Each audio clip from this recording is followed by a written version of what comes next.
Hi guys, this is Breaker, and it looks like I got a game between two Platinums. One is a Zerg, the other one being a Terran. And the map we are on tonight is going to be Star Station. Did I really just say tonight? It's only 2 o'clock in the afternoon. Okay. Giving both players their introduction. In the upper left-hand corner, spawning is the red Terran. We have Diodotus, or is it Diodotus? Please forgive me. I'll just call him Diodotus from now on. And in the lower left-hand corner, we have our Zerg in the blue trunks. His name is Waxcorn. Yes, just taking two words and putting them together in English in a creative fashion, if you will. Now, this map is quite huge. I want to say somewhat comparable to Wings of Liberty's Entombed Valley. And if you guys would so kindly just go ahead and click on the follow button. I'm working on getting hardware that will eliminate the background white noise that you guys are hearing right now. It should actually be arriving in the mail tomorrow. So far so standard. We have a forward supply depot coming down by Diodotus, excuse me. And Waxcorn setting out that Overlord. What is this? Interesting. I seem to have the wrong hotkey loadout loaded. Let me see here. Yes. Nope. Wrong one. Sorry about that, guys. Alright. And here we go. Back to the game. Alright. There we go. Beautiful. Beautiful. Alright. Diodotus. Looks like he's going to go for a standard Rax follow-up with that. You know what? I'm guessing I should probably just go with the Obsing on a different Battle.net profile. I actually have two different accounts. One I had back in the day for the Taiwan and Korea server. I studied abroad in Taiwan, but of course they still kind of require you to get a Taiwan resident ID if you want to register an SC2 account. But I have methods of getting around that, and they're not exactly strictly speaking legal, but at the same time I'm not committing identity theft, so yeah. Meanwhile, we got a double hatch follow-up coming from Waxcorn. You know, I'm a little curious to see, are we, something creative from both sides of the map. We do have the refinery finishing up, about 24 gas short of getting a Reaper, but it looks like our first choice from Diodotus will be a Marine. And Waxcorn just kind of sending that drone out in the wrong direction, and this is an interesting direction to send your Overlord out into, especially considering he's already scouted this position. He's found nothing from that location, actually. And here we are, lower right-hand corner gets scouted, nothing there. Meanwhile, we have the SCV coming from Diodotus, and let's see what he's going to find out about his opponent. Currently, there is no gas. He just sees, oh wait, there is a gas. It's just that it just started getting harvested. My mistake. But at the same time, oh, this looks kind of sneaky. From what I see here, perhaps we could see double Reapers out, but I highly doubt that. We do have drones being pulled, and that is the whole reason why we have the bunker being thrown down. It's actually meant to delay mining time. There are no Marines coming across the minimap to get inside of it. And we actually see Waxcorn going for an opener that is more defensive than it needs to be. And so far, I mean, like, personally, I think it would be more than worth it to just cancel the Spine Crawler and then just maybe crank out one pair of Lings to deal with the bunker. Speaking of, we do actually have some out and on their way. Right here. Rax with a reactor on it, just making two Marines right now, and it looks like once they're done, he's gonna do the old switcheroo, and we have another command center going down. It will be, of course, upgraded into an orbital command and then throw down here, unless we have some kind of silly play in mind from Diodotus.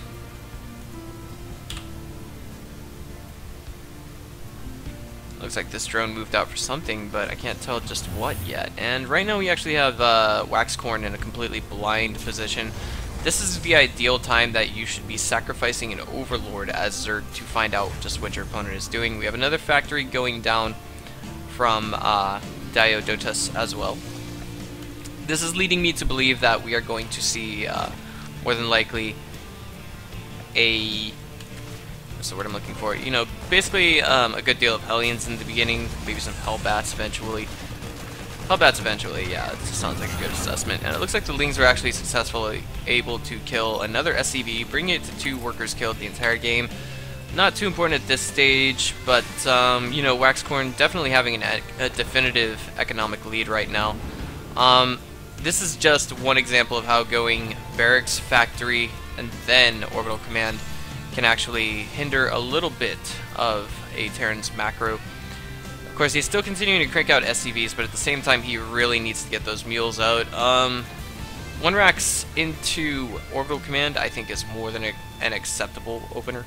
And it looks like we have 2 forward spine crawlers and an evolution chamber here, kind of creating a sim city.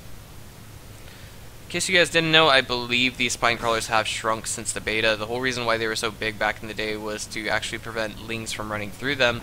And this is basically meant to encourage players to more thoroughly explore the tech paths, the new tech paths in Heart of the Swarm. That being swarm hosts, widow mines, etc. Things like that. Now we have a good deal of Hellions here, and we have the Infernal Pre-Igniter in research, but I'm a little curious, just what exactly does Waxcorn know about his opponent? It seems like almost nothing, basically. Yeah, I mean, this is just a little mistake on part of Zerg. You have to be willing to actually sacrifice an Overlord to get a good scout on your opponent, figure out what they're doing, and then respond to it correctly. Meanwhile, we have Lair Tech being produced from Waxcorn while simultaneously taking third, but this is super critical. If he doesn't see all these Hellions coming out, then he's gonna, you know, he's just gonna be in a world of hurt. And it looks like this was a 4-queen opener from Waxcorn, and he went ahead and, well, he's continuing to spread creep. This is something quite appreciable. He'll have plenty of time to see the Hellions, but you know, his reaction to them is what's going to be super weak. Infernal Pre-Igniter is finished. Where are all those Hellions at? Ah, here they are. There was an Overlord here just a moment ago. I think it flew all the way over here, perhaps. Maybe, maybe not. And this is actually quite critical. Are we going to see him react to this double medevac drop coming down here right now? It looks like he does see it, so he's going to have to pull something to get us around on it. Here they are, all blazing, 8 of them. Gonna get a lot of drone kills after these Zerglings are thoroughly dealt with, and that is not good. Oh my god, look at this. The drones are just lining up, and he's just focusing down the drones right now. He doesn't care about losing the Hellions. Those aren't even remotely important right now. I mean, just look at the workers killed. 23 in exchange for 8 Blue Flame Hellions. You better believe that was a cost-effective trade, guys. He actually brought the economy down to about even for both players. In terms of income, mineral income, purely speaking, and this is actually ravaging his gas income as well. He had to pull drones off of gas, and now he has to put some back on. He has to figure out how to do it appropriately, and right now his gas income is actually quite seeped. Main fully saturated, well, not quite fully saturated, but the natural certainly is, and I believe the whole reason why he pulled workers off of the main prematurely and still hasn't replaced them is simply due to the fact that Terran mines out their main faster than Zerg. We do of course have a 3rd orbital command on the way, and it looks like it's going to be floated down to this position indicated by the current location that it is at right now. Looks like we got an Overlord coming in here to try and get a scout on his opponent. You can see, you know, it's basically a mech composition. But anyone who sees Blue Flame Hellions can tell that they're going to be used throughout the rest of the game in some way, shape, form, or another.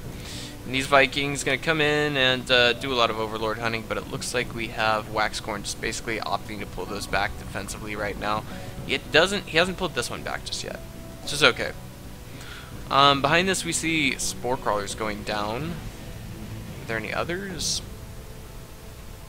Not at the natural, and not at the 3rd. Oh wait, we have Spine Crawlers and... oh, we just have his triple Spine Crawlers around there. And the Vikings are kind of just flying over creep, so basically Diodotus is perfectly aware of what's going on over here. Looks like we have, excuse me, not Diodotus, but Waxcorn is perfectly aware. Diodotus really getting a good deal of Overlord kills. If we could see some transfuses going down, that would be great. He's relocating his Spore Crawlers, but there's only so much good that can do someone. And he's actually, He's kind of overcommitting to Spore Crawlers, I think, thus far. We do have an SCV over here just scouting, making sure there's no third going down over here, but this is a third that's rather vulnerable. If you guys will just examine for a moment that there's no creep here, that means that Waxcorn has no vision of that area. And right now, the army supplies are getting dreadfully large for Diodotus, at the very least. He's going to have a Raven, tanks, and some Hellions. And I'm not sure he knows just how great his lead is right now. Sure, he's only on 2 base, but that's about to be 3. And it looks like this orbital command is actually going to be used for, I don't know, just macroing up and just getting mules out. But, you know, we already see that Terran's main is going dry. Zerg, not quite so much, but it's getting there. And now that's a lot of Blue Flame Hellions. We have an Ultralisk Cavern in production, but it's not going to be out in time to deal with these forces. You know, I mean, just look at this. This is just not pretty. And it looks like the reaction that we have from Waxcorn is basically going to make a lot of Banelings. Is this Heart of the Swarm? Yes, it is. And here we go. The Medivacs just kind of cruising around here, playing some mind games, if you will, with Waxcorn. And a lot of these, excuse me, wow. Looks like that Raven could, oh, it did go down. Wow, so that's actually detection loss now. So, and we're going to have to see Waxcorn actually be extremely careful with those Banelings to really deal with these Hellions. The Hellions coming over here, and they're going to get some more drone kills. You know, I mean, oh my god! Any way that Diodotus can be annoying, he will try to be annoying. But here we go, 4 tanks left over here, and it looks like if they're lucky, the Medivacs, yes, will be opting to pick them up, as presently we have no ground-to-air units aside from Queens for Waxcorn. We do have pathogen glands being researched, but Ultras seem to be the priority here for Waxcorn. And Planetary Fortress at the 3rd, and it looks like this one is going to be floated to the 4th location. Indeed, it will be. More and more factories being tacked on. This is, you know, this is extremely mech. I don't know how else to say it. But the question is, when are we going to see Thors entering the battlefield, if any at all? We do have 1 in production. 2 in production, actually.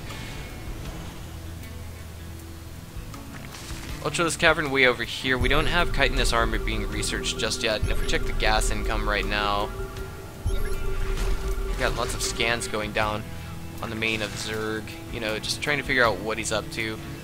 His worker count actually at this 3rd base is quite, I wouldn't say decrepit, but rather just not optimal. And it looks like we're gonna have some Lings try and initiate a run by here. The question is, oh no, they're targeting down the orbital command.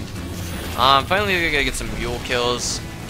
It looks like the income, you know, that's basically 900 ore that we're not gonna see our Terran getting back. Ultralisk trying to run away, and I'm not sure if it's going to work out or not. We got Widow Mines in the composition as well. They will be excellent for taking down Banelings and Zerglings. What I seem to notice from a lot of engagements that concern Banelings and Widow Mines is that they will do damage to each other at the same time. So basically, I'm not sure quite what happened just now. I think we saw Waxcorn attack his own creep tumor. But basically what happens is the Banelings typically tend to detonate on top of the Widow Mines, and then the Widow Mines tend to explode from there. They are, of course, light units. So 3 Banelings take out a single Widow Mine. And this is quite the interesting amount of expos that we see, in the interesting the interesting locations that we have right now. Meanwhile, the 4th is just getting fatter and fatter for Diodotus. You know, he's got his income pants on. He really does. But here we go, another Ling run by, and it seems like the army is not in the proper position to defend it. It'll be a different mind when these Widow Mines decide to burrow, and we actually have Waxcorn opting to back off. Then he had his eyes in the right location at the right time.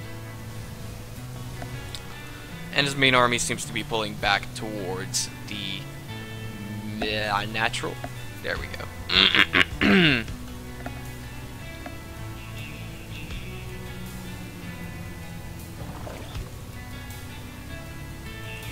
Alright, and here we go. The Ultras chasing down some Hellions. maybe perhaps trying to do a run by, if not just alleviating supply.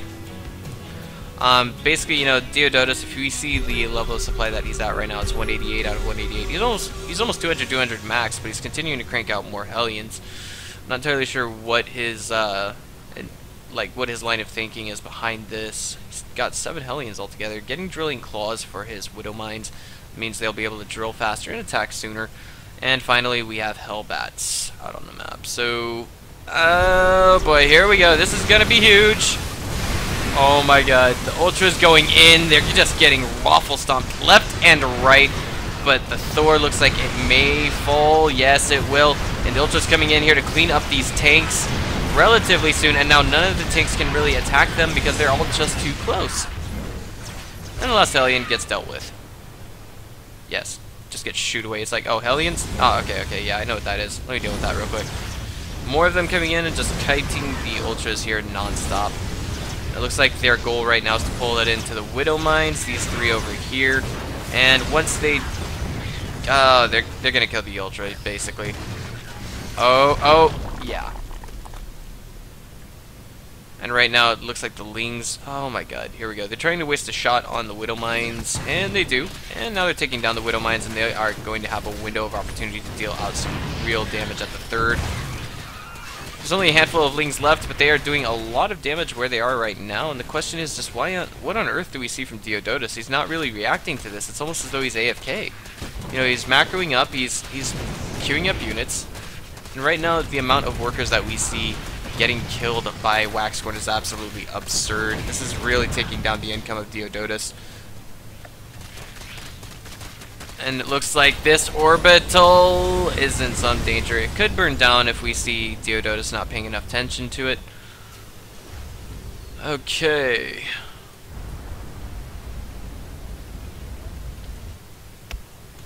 Meanwhile, both players just going back into the macro phase. We do have Ultras, still coming out, and more Spine Crawlers being tacked on where they may be. And basically now we have a 5-base Zerg versus a 4-base, 3.5-base Terran, however you choose to look at it.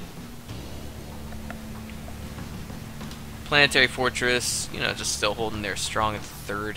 And it looks like we finally have Diodotus catching on to all these idle workers and pulling them to the 4th location. Finally, we have an SCV repairing that orbital command. This SCV is just moving over here to see if there is or is not an expo. Of course, the Lings are going to come over here and clean that up. And we have the main army rebuilt in the form of Hellbats and tanks. Now, I do just want really to point out that what we see from Terran is not the best composition versus Zerg, but the positioning right now is beautiful. He's going to get a couple of infestor kills for free. Are there going to be any fungals? It looks like there are. And now it's a beautiful surround. Just look at that by Waxcorn, just totally mopping up that army. And now this is where he should be immediately pushing back. And that he does. Not all of his Ultralisks are on one hotkey. But, oh no, this looks like it was some kind of a grave misclick. He didn't actually directly go back there. And now we see nothing but a bunch of Thors out here. They are going to make their way to the 4th base, but it's just going to be so slow, and it looks like the orbital command has burned down. So we actually see Terran effectively on, you know, 1.5 base income right now. This is not optimally saturated. But now, you know, if Diodotus wants to make something happen, this is his chance to push back. The only way to react to this appropriately is to get, Infestor's Neural Parasite, and just basically get a good surround on all these Thors and Neural Parasite it. But alternatively, what we could see from Zerg is a lot of Broodlords, and that will take care of the Thors that we see out on the map quite effectively. Now, it looks like we do have these SCVs being pulled with the intention of an all-in. They're going in, they're repairing what they can, I think. Yes, they are. Including the Medivacs. The Medivacs are no exception to that rule. And right now we have Waxcorn on basically some rather superior income. If Diodotus cannot hold this next attack, then he's in a lot of trouble. One thing we should also see him doing is perhaps floating this orbital command over to this location Ling over here basically to pick up on any SCVs that may be unfortunate enough to stray his way. But they're not close. He's not close enough to the mineral line, and the SCVs are not venturing close enough to harm him. There we go. Diodotus moving out on creep. He really needs some kind of detection to deal with the creep tumors, otherwise it's just going to be known what he has in mind. And he's like, Waxcorn's just like, whoa! Alright, now let's see if he's going to have time to throw down some fungal growths. He's not throwing down fungal growths just yet. It's kind of a micro mistake, and this is just an absolutely obliterating attack coming from Waxcorn. Instead, what we see coming from Diodotus is now a bunch of infested Terrans, and this is not quite panning out for Waxcorn. He had the opportunity to win this game, he just didn't have a Neural Parasite out in time, and it looks like we're going to have a bunch of mass Lings coming in to basically deal with what's left of these very few Thors. We need Ultras in this composition as well. They're super tanky, and they can deal out a lot of damage, but this is the one chance that Diodotus has to really do some damage to Waxcorn. 10 Hellions coming out at a time, meant directly to counter any Hellion run-bys, or excuse me, meant directly to counter any Lings that come by, and this is just, oh my god, this is just a mistaken rally for Zerg, and now the Hellions are grouping up over here, but they're not really doing any damage to Waxcorn's main army. We do have the Fungal Growths going down. Unfortunately, it seems that the Mules just are not enough right now. I mean, they're not being pulled to actually repair anything. And that's a different story now. Mules being dropped on the Thors. What we needed to see there for a definitive win would have been Ultras mixed with Queens, and there's all these Infestors floating all this energy right here, but they're just getting absolutely destroyed. We don't have Waxcorn managing them right now. Wow, so it looks like, you know, this is actually a mistake from Waxcorn, like a huge mistake. And now the drones are not being directly re-rallied to this lower, I want to say 5th location base, and it looks like Waxcorn, you know, if he's not careful, if he's not careful, yes, he did just lose the game. He says, it hurts my head when I lose to bad kids. Well, I don't know, man, you did make a few mistakes, but ultimately I want to hand it off to Diodotus. You know, I mean, if you just look at the end game income, he was on fumes, basically. Pulled all his SCVs to try and repair the Thors, the Hellions, the Medivacs, everything mechanical, basically, and basically panned out for him. Alright guys, if you liked what you saw here, just go ahead and click on the follow button on my YouTube channel, maybe add me as a friend on Facebook, follow me on Twitter, that would be #EXEBreaker, same as the YouTube channel here. I'll see you guys next time.